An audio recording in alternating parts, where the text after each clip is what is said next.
From the studios of Blackwater Media in the city of Atlanta, it is time for Simply Horror.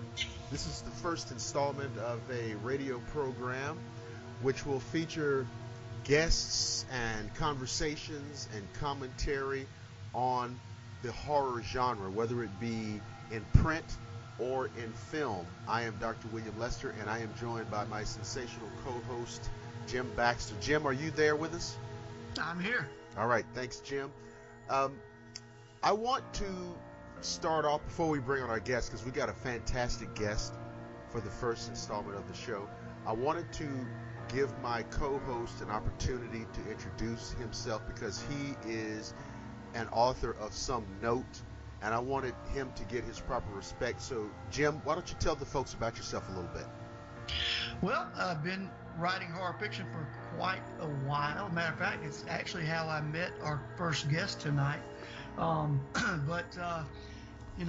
Got into the sports career, and it kind of put the writing on the back burner. Started writing again in 2014 and have produced, 3 bestsellers since then.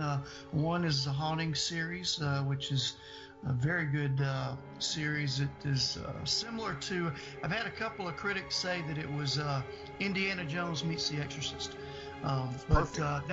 That's the genre that I love.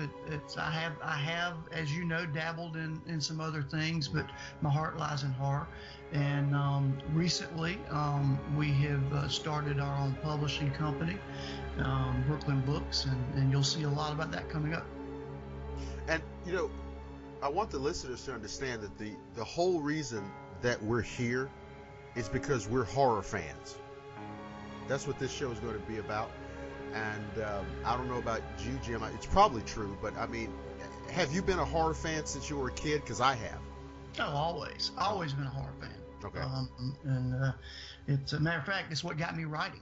I started writing because I read The Exorcist when I was in 6th grade, and then started reading Edgar Allan Poe, and then I started reading a French writer named Guy Maupassant.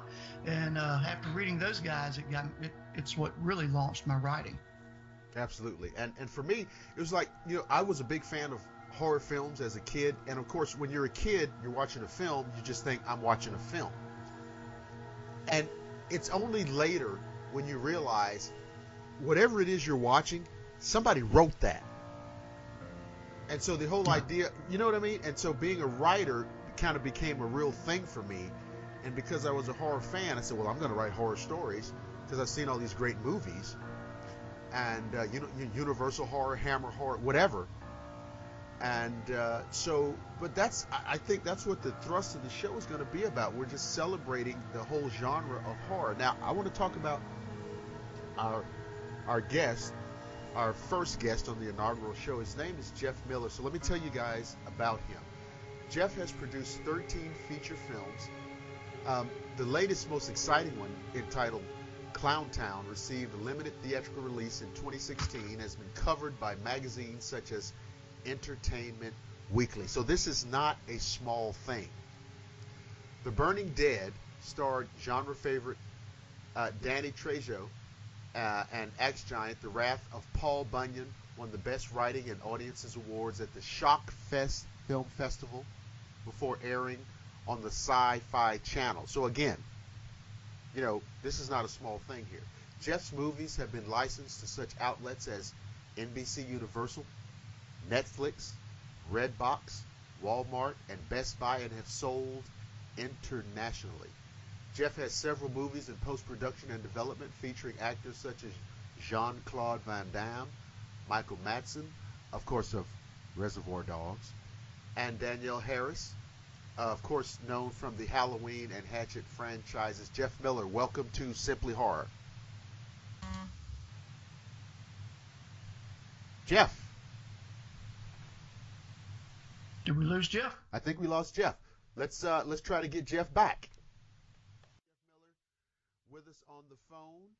And so, here's the thing.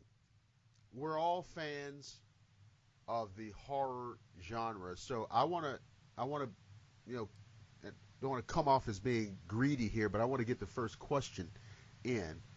And it's to Jeff simply is, what is your background in horror? Have you always been a horror fan, or give us and the listeners some idea of your history of this genre? Sure. So, yeah, I've liked horror ever since I was a kid. I remember seeing stuff like Legend of Boggy Creek on TV. Oh yeah. Uh, which creeped me out as a kid, seeing this Bigfoot show that looked like a documentary, and even shows like In Search Of, some things like that kind of creeped me out. And so when I was a kid, I remember being scared, climbing in my parents' bed sometimes because I was scared. And then later on, I started watching more horror and reading Stephen King and stuff like that. So I just started writing some short stories, and then eventually started writing screenplays and wrote my first horror screenplay at age 18. Yeah, some of those are things that I watched too. I can remember The Legend of Boggy Creek, and it was pretty creepy the way Yep. that, I guess it was back then it was similar to what we got with the Blair Witch Project. Where it's supposed to look like a documentary. But what I wanted to know, because obviously Jeff and I have got similar roots, is at what point, Jeff, did you go from writing horror fiction, if you will, to getting into screenwriting? And what was that process? I'd written some short stories in high school that got published in the literary magazine. Those were horror. I don't think I ever attempted a horror novel. I had written a lot of short stories, and then I just wrote my first script. It was my very first script. I started it when I was a senior at Brooklyn Casey, actually, Brooklyn Casey High School, and it was a Western. But my second screenplay was a horror script, and I actually got an agent for that one, and I was writing that one throughout, I think, the summer after I graduated, maybe into the fall when I was a freshman in college. But yeah, and then I just started writing screenplays after that. I don't think I ever wrote another short story. I think I wrote one more short story in college that got published, but everything else was pretty much a screenplay that I wrote from then on, mostly horror. A couple other things sprinkled in there, but most of it was horror. So you mentioned I was waiting on Dr. Lester there. You mentioned Stephen King already, but who were some of your I guess the people that inspired you to write some of the things? Because some of the stuff you write is a lot. There's so many different types of horror, and Dr. Lester and I have talked about this before, and I'm sure you probably agree, Jeff, that I don't think horror is so much a genre as much as the things that we write that cause that terror. That terror and horror is a feeling that you get from the things that we write or the things that you guys put up on the film. And so who were some of your influences that moved you to write those types of things? Obviously Stephen King was one, and then I would read in high school. I would read some Clive Barker, but actually one of the big influences I had was Arthur Conan Doyle. Oh yeah. The Sherlock Holmes stories, which you don't really classify those as horror, but I just love the the Old English, like Hound of the Baskervilles is like the perfect horror setting.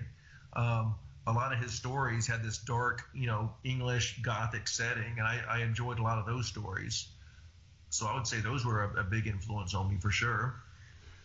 He just brought up a great point, because like that, those influences are similarly important to me.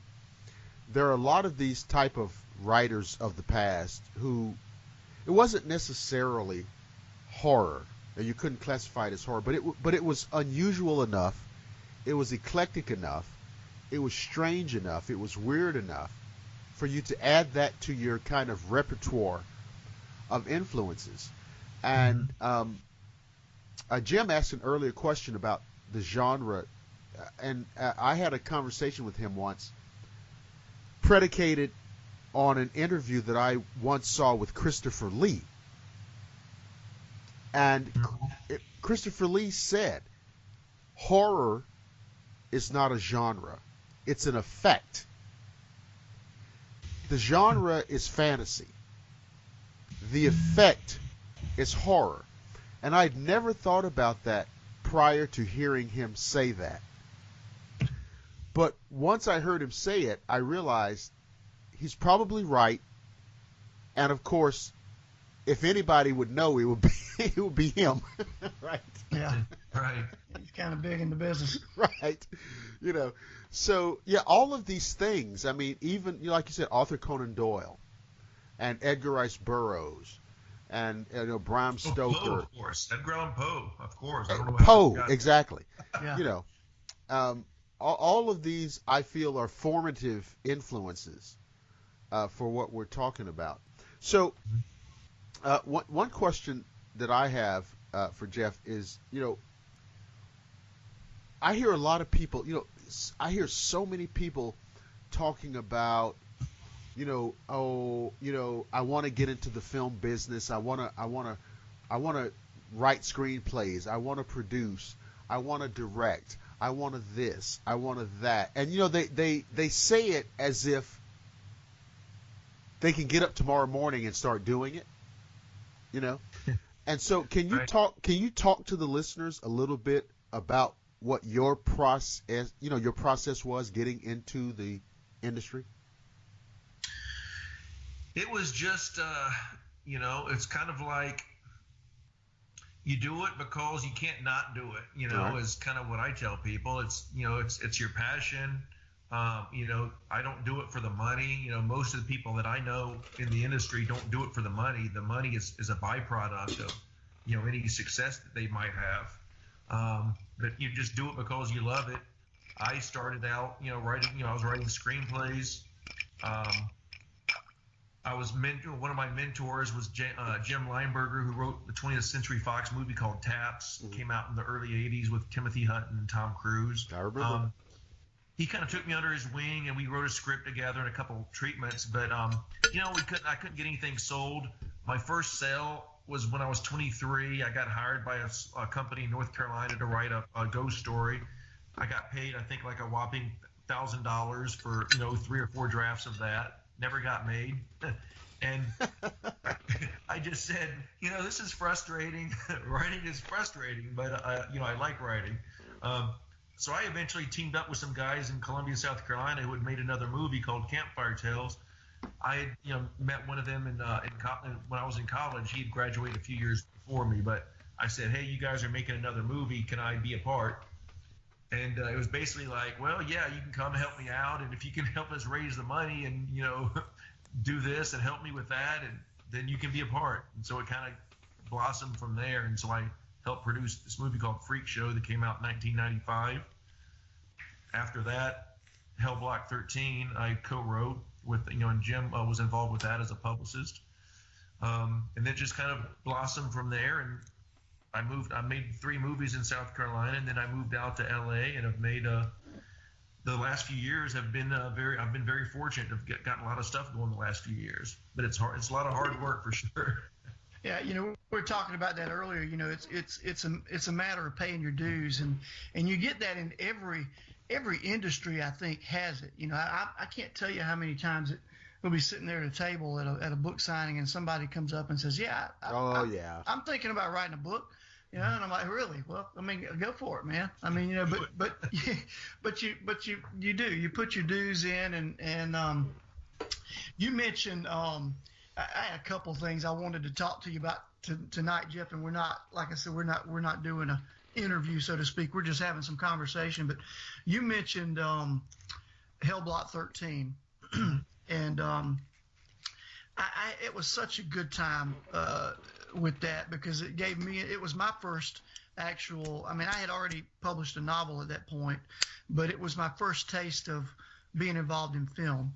And I got to meet some cool people. I mentioned J.J. North and Debbie Rochon and of course Gunnar Hansen, who was Leatherface in Texas Chainsaw Massacre.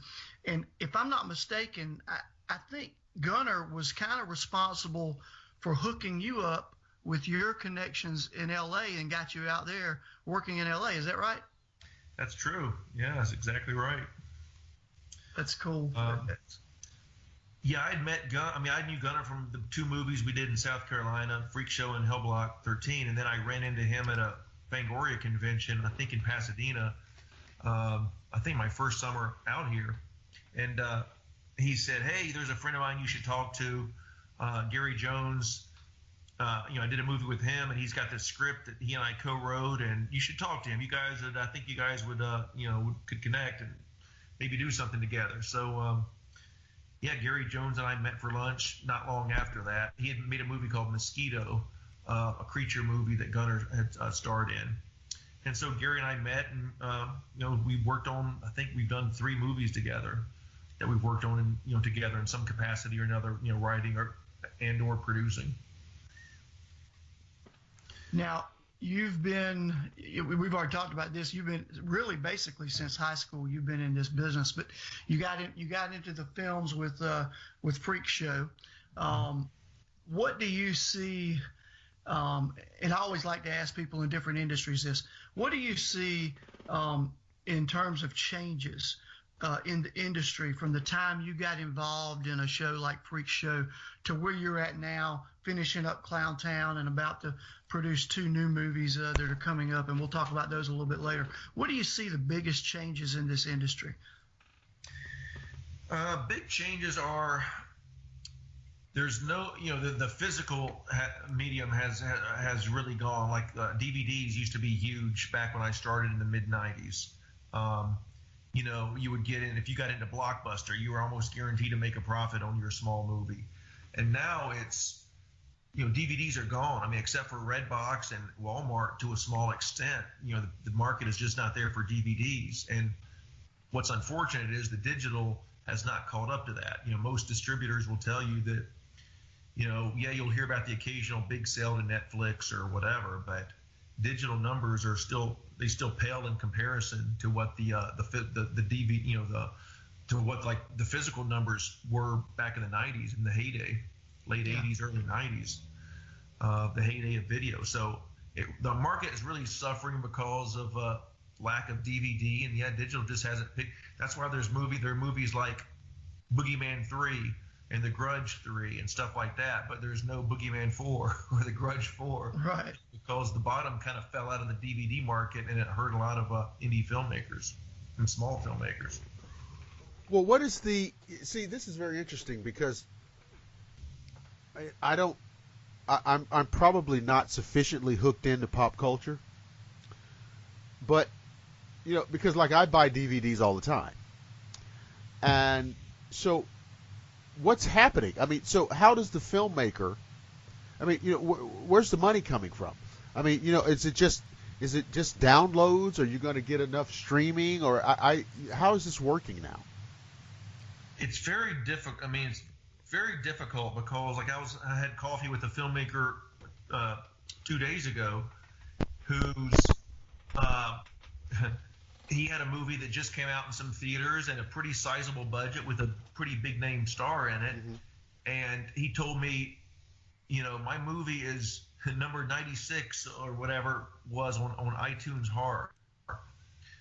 My other movie I made 2 years ago, it was number 1 on iTunes Horror, and it only made $7,000 for us. What? So what do you think number 96 is going to make for us?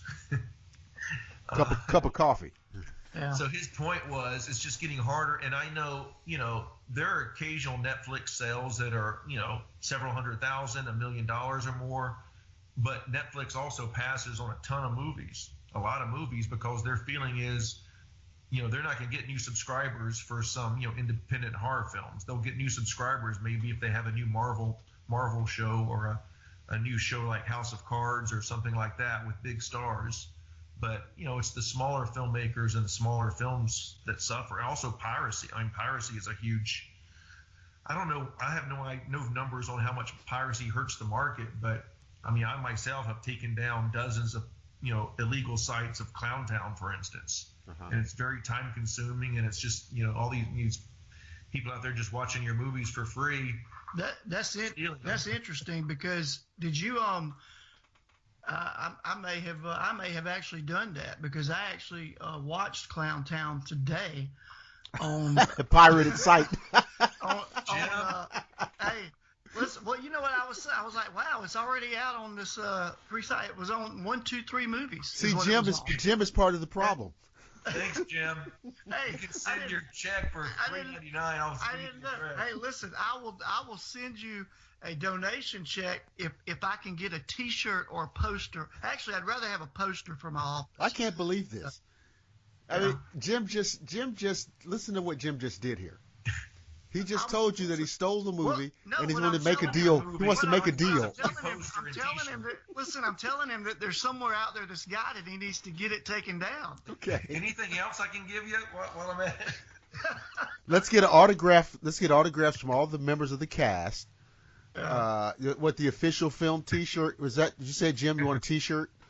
And is there a poster? Hey, we got to promo this thing for Jeff really good now. Yeah. Because I didn't realize that I was getting something from a pirate. See, I think I've never heard of that site, but now as soon as I get I'm gonna check it. Jeff, if you Google, we can do this because this is you'll have it down before this airs. Right. But if you Google Clown Town online 123 movies, because that's the site that has all of the old movies on it. Mm-hmm. And I was shocked when it came up. It came up on 123. I was like, wow, I can't believe it's out on 123 that quickly. And but sure enough, it was there, and I watched it today. It's a pretty good movie too. I'm glad that the listeners are learning that the Simply Horror radio show, the major impetus of the show is to get filmmakers on to hit them up for free stuff. No way, man. And to tell them hey, listen, their movie. It's fortunate that we've had Jeff on tonight, or he would have never known that site had his movie up there. Right. But I mean, it is. I mean, we're having. People can watch it legally on Amazon Prime. If they have Amazon Prime, watch it legally, please, if you can. That's right. And you know, we're having fun with it, but it does highlight a real issue, right? You know, the digitalization of entertainment media is a problem, you know, on the creative side, right? Yeah. Absolutely. Well, it happens it happens in the film industry. It happens in the literary industry. You know, I mean, I've seen things written by friends that were available for download on PDF files. Mm-hmm. You know, I think it's unfortunate. You know, I think that this technology is a wonderful thing, but it's also a very dangerous thing. And I'll tell you something else too. You know, as you interact with people, and I wonder if you guys have picked up on this, there's a segment of society who actually does believe that whether it's a film or a book or an album or whatever creative, there are people out there who absolutely believe that they should be able to get all of that stuff for nothing. Yeah. For people like that, I say, give me your address. I'm going to go to your house. I'm going to go open your refrigerator. I'm going to take out what I want, and I'm going to walk out the door. Well, they only mean it in terms of they only mean it in terms of their ability to consume. Right. You know what I'm saying? I mean, so it's. But I know that exists out in society, and you see it manifested, you know, on the internet, and even to the extent where, you know, Jeff makes these films. There are probably people who think you should just give them away. Yeah. You know. Yeah. Yeah. No. Not really. Yeah. Let me go to your place and steal your stuff, and then send you a letter telling you that I didn't like the food I got from your refrigerator that I stole, or like That's right. They give you a bad review. Yeah. They steal your movie and give you a bad review. Hey, well, the least I can do is go give him a good review. Yeah. But yeah, I need to get that thing taken down quick. I didn't realize that. But listen, while we're on that topic, let's talk about Clowntown. You guys, I saw so much promotion for this movie. Actually, I can say that I've seen it now, and it was a good movie. Very creepy movie. But very reminiscent of some of the stuff that I've seen you do earlier, Jeff. And but this thing's gotten a lot of praise, and I actually talked with a guy that was involved in the movie with you today, Chris Hahn. And Chris and I talked a little bit. He's a big fan of your. I mean, he loves you to death. He can't say enough good things about you. But anyway, talk a little bit about Clowntown, where that because I believe you wrote that, correct? I did write that. Yeah. With a lot of input from my partners on it. Tom Nagel and Brian Nagel, and I. I wrote that one. It was just I was trying to make a movie with these guys. They'd done a short film that I really liked. And so I said, hey, let's do it. And I'd known Tom Nagel, the director of Clowntown, since I wrote a movie called Jolly Roger for the Asylum years ago. And if you know the Asylum, well, it's not a movie to be proud of, but Tom and I kind of reconnected, and we partnered up on Clowntown. I wrote it. I was just inspired by the story of the Bakersfield clowns. People were dressing up in Bakersfield, California, which is a couple hours from LA, and they were posting pictures on the internet, and it turned out it was like a husband and wife couple, team, just doing it for some kind of art project or something. They said they were just dressing up as clowns and posting these pictures, and it creeped people out. And there were copycat sightings of people dressing as clowns, and then they started chasing kids. They were carrying weapons like bats or machetes or something, chasing kids. And this was right around Halloween of I think 2014. So the sheriff warned people about it and didn't want that nonsense going on. But I just said, oh, that's a perfect idea for a movie. I could just see this desolate, empty town at night, and then with some people there, and they look down the street and they see somebody in clown makeup or clown costume carrying a weapon. That's just right there is a cool image for a movie. And we knew that Rob Zombie had a clown movie also coming out, so we're like, oh, maybe we can draft off of Rob Zombie's clown movie. Little did we know there were gonna be all these clown sightings, and all over the country and all over the world around the time our movie was coming out, which is kind of fortuitous. Yeah, it's funny you mentioned that, because when I found out that you were doing Clowntown, it was about the time that I started hearing about all these clown sightings around the country, and I'm like, I wonder, certainly Jeff is not big enough now that he's got all these clowns all over the country that are doing this for publicity for his film.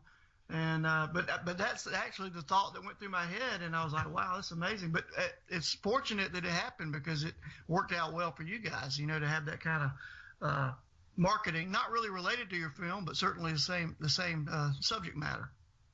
I think it. I was hoping our publicist would do a little more with it, but we had a really good publicist on that. She was concerned about what would happen if kids got hurt by these clowns, and she thought we might be seen as opportunistic. Mm-hmm. So it was kind of a little touchy subject for a while with our publicist, but a lot of other news outlets and reviewers and stuff kind of picked up on it and mentioned us. Why would a publicist think that a filmmaker was being opportunistic? Hey, I think the point is that you gotta be opportunistic. Yeah, I mean, I wondered about that too. I mean, when I started reading about these clown sightings, I had, what is this about? You know what I mean? And I really, and even now, I have no idea what this is all about. I don't know how prevalent it is right now, but I thought initially it was some kind of publicity thing, mm-hmm. from coming from somewhere, some entertainment, whatever. So what do you guys think about that? Is it just a weird? Jim, what were you gonna say?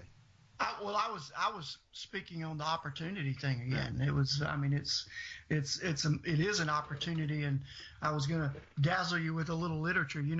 Shakespeare said that there's a tide in the affairs of men, which taken at the flood leads to fortune. Mm-hmm. Omitted, all the voyage of their life is bound in shallows and miseries. And basically what that passage is about is when that tide comes in, when you have an opportunity in front of you, you have to seize that opportunity. Otherwise, you miss that opportunity to get that boat into port, the ship into port. And so I think, the whole thing with the clowns around the country, I thought it was, I actually really thought that it was a publicity thing. Mm-hmm. I never thought that it was really some whack jobs running around in the woods with clowns costumes scaring kids. I think they're going to do it again. I think it's probably like a Halloween thing. These people are maybe just such fans or something, and I think it's probably going to maybe start happening every Halloween. I don't know. We'll see. Yeah, I didn't know what to make of it. Sometimes you have these kind of, I don't know, inexplicable trends or fads, and I guess clowns were. I don't know. I mean, it's just, I don't know what is connected to Halloween, but it was just weird. And it said, there can't be that many psychopaths. I think there's a lot of people looking for attention. I don't know. But it's very weird. There's plenty of psychopaths. You ever been to the DMV? I mean, wow. So we got Clown Town. How is the movie? How's it been received, Jeff? Well, we've sold a few foreign territories, and then I haven't gotten all of our digital numbers yet, or DVD. I know it did pretty good at Walmart. It was in Walmart for 2 or 3 months. Digital numbers, I was told, were pretty good for a movie, comparatively speaking. I'm waiting on those because that's the thing with movies and distribution. It's a constant waiting game. You get usually quarterly statements. And so our movie came out October 4th, which is in the last quarter. And a lot of people don't pay for like 60 to 90 days. So, I haven't gotten we haven't gotten any U.S. Domestic money yet or statement from that movie, which we should get after the first quarter of this year. But everybody just is slow. Everybody pays slow. No one wants to pay their bills quickly, so they take as long as they can. But I'm told that the numbers are pretty good. So that's good. And critically, have you had anyone in the horror, the horror industry, give some good reviews on this thing? I saw that. I saw Really Disgusting, Dread Central. Yeah. Some places gave us good reviews. Yeah, and I saw you guys, and I don't know what this means. Maybe this is something that you can explain to us in the audience. I saw that it was a selection for the International Horror Film Festival. Is that like an honor for you guys, or is that something you shoot for when you start making these things? We wanted it to be it wasn't really a festival movie. We entered it in just a handful of festivals, and that was one that wanted to screen the movie, and it was in New York.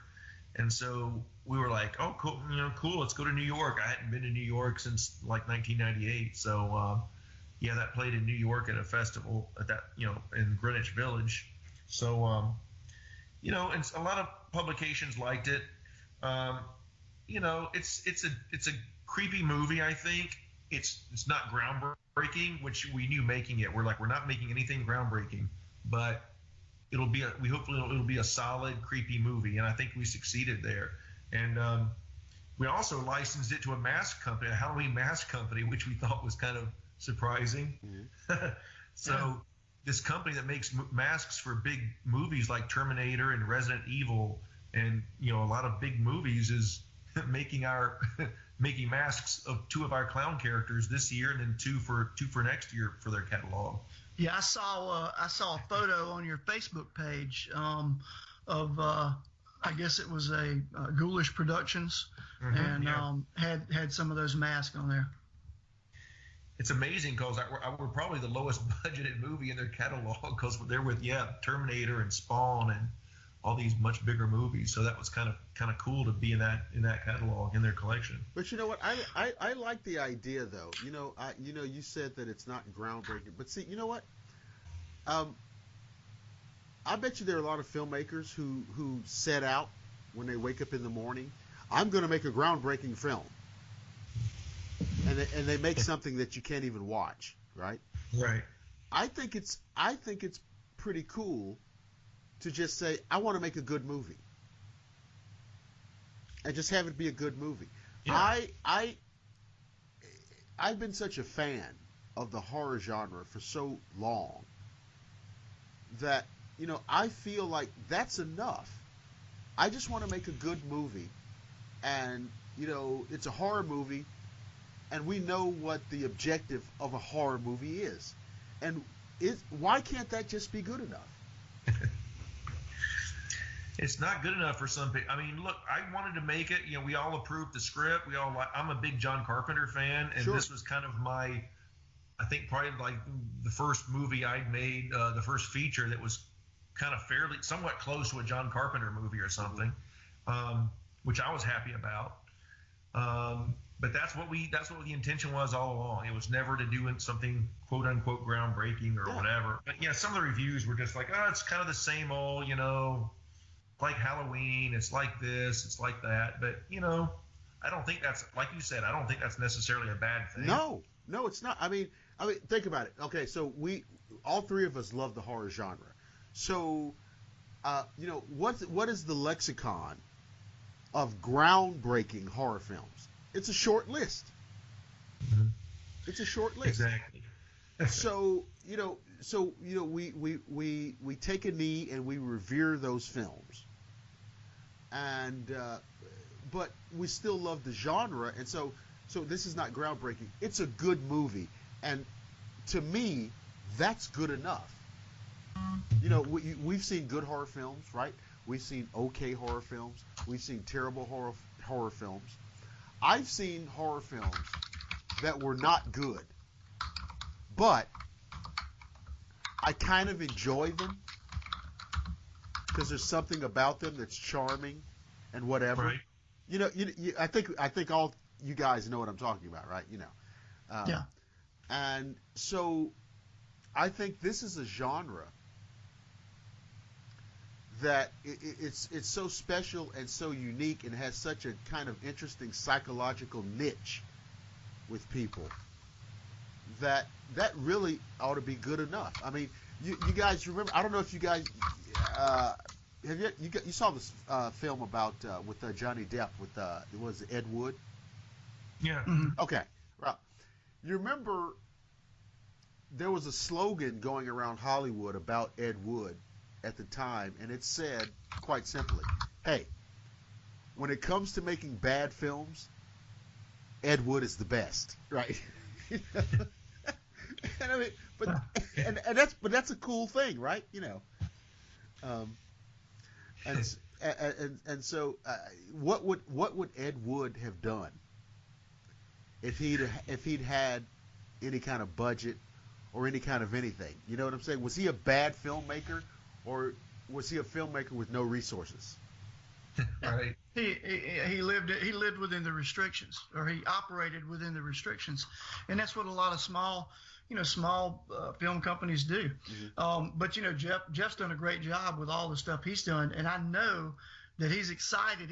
You got a couple of films coming up, Jeff, The Russian Bride and The Toy Box, that you're excited about when we talked. And tell us a little bit about those movies, when they're going to start production, and if whatever you can tell us about those in kind of a preview. Absolutely. First, I want to state, regarding Ed Wood, the first building I moved in when I moved out to Hollywood was where Ed Wood used to live. Bingo. An apartment building, and his widow had still lived there. She still lived there. I think she's since passed away, but she was still living in that building. That is cool. See the synchronicity, Jim? See? That's it. The Russian Bride and Toy Box. Those are shooting. This has been just a crazy time. It's one starts shooting on Sunday, the 12th, and the other one is supposed to start shooting like a week later. Like 2,500 miles away from each other. So it's a little bit of a crazy time, actually. But I feel very fortunate, and it's a first world problem to have. So Russian Bride. Michael Ojeda is directing that one. He wrote it. He wrote and directed a movie called Avenged, also known as Savaged, which played in like 17 film festivals in 2013, 2014. and it's a really cool movie. It's kind of like I Spit on Your Grave meets The Crow. Oh wow. Mm-hmm. And it's a really cool movie. I recommend you see it. And it's so I saw that movie and I was like, man, this is a really cool. I met Michael at a rap party for another film, and then I watched that movie and I was like, hey man, I'd like to work with you on something. So he had this script, and he's the driving force behind it. He just kind of willed it to happen. I kept having my doubts about the budget and about this and the weather, and there are a lot of factors to that script that make it's not the easiest independent movie to make, but it's almost like his sheer willpower kind of is willing it to happen. So that starts shooting on Sunday in Michigan at this beautiful like English Tudor estate. It's a really wonderful location. It's kind of a thriller ghost story type film, but I'm really excited about that. And then is that the one that Corbin Bernsen's in? Corbin Bernsen is in it. Yeah, he's a star in that movie. Oh. He plays a reclusive billionaire who basically a young Russian woman and her daughter come to America to marry a reclusive billionaire played by Corbin Bernsen. But he turns out to be a madman with sinister plans, and they find themselves fighting for their survival. That's and this has got that young actress or model Christina Pimenova? Yeah, Christina Pimenova. And she's supposed to be the most beautiful girl in the world. Was she 9 years old, 10 years old? She was given that title when she was 9. She just turned 11. Okay. Wow. But yeah, she's a young Russian supermodel, and she's got millions of Facebook and Instagram followers. So yeah, this is her feature debut. So it's gonna be a fun film. We shot a really cool trailer with her that is on the website for the movie. Okay. I think I sent you that link, but it's really happy with that trailer we shot. But yeah, that starts shooting on Sunday, and that's gonna be really cool. And then there's a movie called The Toy Box. It's a desert film that we're shooting out here in California, Southern California. It starts like about the 19th, and that's about a family who goes on a cross-country trip in their RV, but they soon find out they're not alone. That's our log line. Wow. It turns out the RV might have an evil past. There's some issues there. Right? Jeff, I wanted to ask you because, I get a lot of these type of questions and different things, but I wanted you to be able to talk directly to the audience. Young, up-and-coming writers, would-be filmmakers, and what have you. What advice would you give them? Just don't give up. I mean, if you give up, you lose. If you quit, you lose. So just keep at it. I mean, there's no one path. Everybody kind of seems like you can. There's always different paths. There's not one way to go about it. But there's no formula. There's no formula, is there? It's just there's no formula. It's just you got to keep writing. I mean, writers write. If you want to be a writer, you need to write. I was in writers groups out here for a couple of years. I was like one of the heads of a writers group, and just people were complaining. They all had full-time jobs, and some people brought a lot of pages, and some people brought no pages, or they never finished their script. And it was like, writers write. You gotta, keep writing, and you can't think that you're gonna write the great American novel or the great American screenplay, and it's gonna take you, 15, 20 years to do it, and you're gonna be, beat Harper Lee or somebody. I mean, it's just probably not gonna happen. Jim, I think Jim referenced this earlier, and I think I got it was predicated on a conversation we had earlier, and it kind of bugged me to the point where I think I might have said something about it on Facebook. And it's like writing a book, for example. Writing a book is like being a teacher. And people say, "What are you talking about?" I said, "Here's what I mean. Everybody thinks that they can do it. But when they try, 90% of them head for the hills screaming. screaming their heads off, right? Yep. And you know, and so I think it's the same thing. Everybody thinks that they can write a book. Everybody thinks that they can, you know, make a film. Everybody thinks that they can act, right? And of course, it's not true. And so, but at the same time, I know that there are very talented, very able, very adept, very skilled people, and I want them to kind of listen to this. And I love what Jeff said about not quitting, because it resonated with something that my father always told me. And he said, you cannot really ever fail unless you give up. Mm-hmm. All right. Exactly. You know, and obviously, you know, Jeff, that's something that has been realized for you. And I would love the would-be people out there, the up-and-coming people, to realize that it isn't going to be easy. I don't know of any overnight successes, you know, and you just have to keep going, right? You just keep going, and you try to you network, try to meet people, but meanwhile you keep writing, or you produce. If you want to be a producer or director, make a short or two, make a feature or two that doesn't, if you have no money, write a great script that takes place in your living room or your apartment or your house, and make a film for $10,000 or $20,000 or $50,000 or whatever. But there's kind of no excuse to not do anything. I hope this is not non sequitur, but it kind of resonates with what Jeff just said. I saw a documentary about Ralph Bakshi, the animator, mm-hmm. and he was making this film, this animated film. What was it? I can't remember.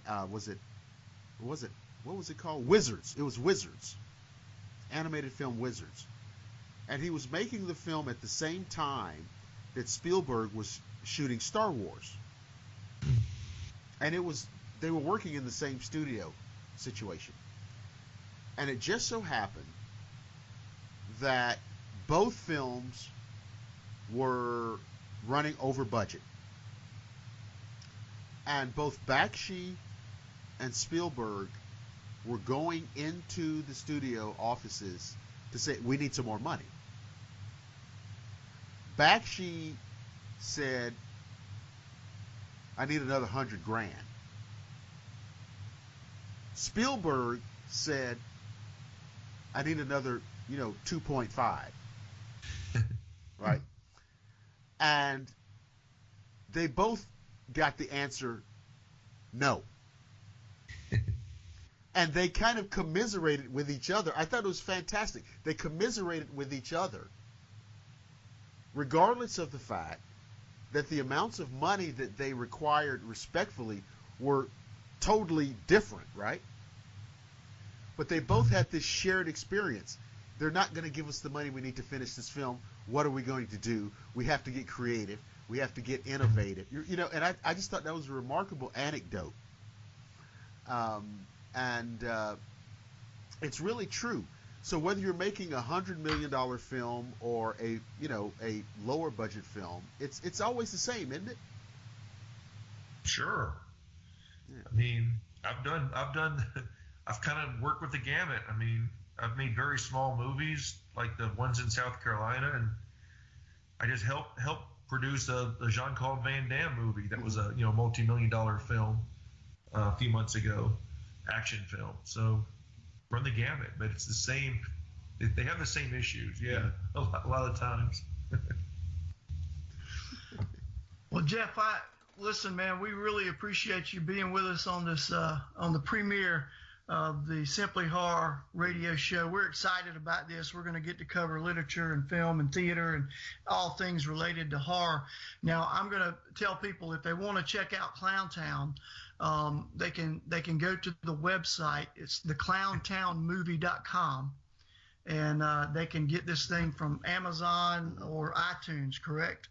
It's on Amazon Prime. They can watch it off Amazon, iTunes. I think Google Play. A lot of those have it. Yeah, the DVD they can still order if they love DVDs like I still do. They can order that. It was at Walmart, but I think now it's probably can still order from Amazon. But yeah, it's coming out, and then there's a couple other ones I have coming out this year. They should be on the lookout for too. So, okay. Well, we'll certainly keep promoting them as we get more information on those, and those come out. We'll certainly promote them here on Simply Horror. Absolutely, I appreciate it. So here's what I'd like to do, guys, because this is, like I said, this is the first episode of Simply Horror, and I'm crazy pleased that we got a filmmaker of this caliber for our kind of kickoff episode. So here's what we're going to do. We're going to close out the show, and I want Jeff to hang on the line, because what I'm going to do is we're going to close out this show, and then we're going to stay on the line, and we're going to have a little after party conversation, and then we will put that out a little bit later. I think that we're going to the show that we're doing now is going to be ready for public consumption over the weekend, but we're going to have a little unplugged extra for the listeners as a little bonus, and we'll record that after we cut our feed. But I want to tell the listeners the following thing. How can you listen to this show? How can you hear Simply Horror? Here's how you can hear it. You can hear the show on the Blackwater Media YouTube channel. You can hear the show on the Blackwater Media Facebook page. You can hear the show on Google Plus. You can hear the show on Pinterest. Now, I know that Jim has some social media presence. Is there another platform, Facebook or whatever, where they can hear the show? Yeah, we'll be on Facebook, Simply Horror Radio, on Facebook, and I'm probably going to have a link on Bleeding Hearts, Weeping Souls as well. Okay. And we've got a pretty broad range of listeners on there. So multiple platforms. Multiple platforms to hear the show. So that will be all over social media for the weekend. So, ladies and gentlemen, our guest has been Jeff Miller, and we've been so pleased and proud and happy to have him on.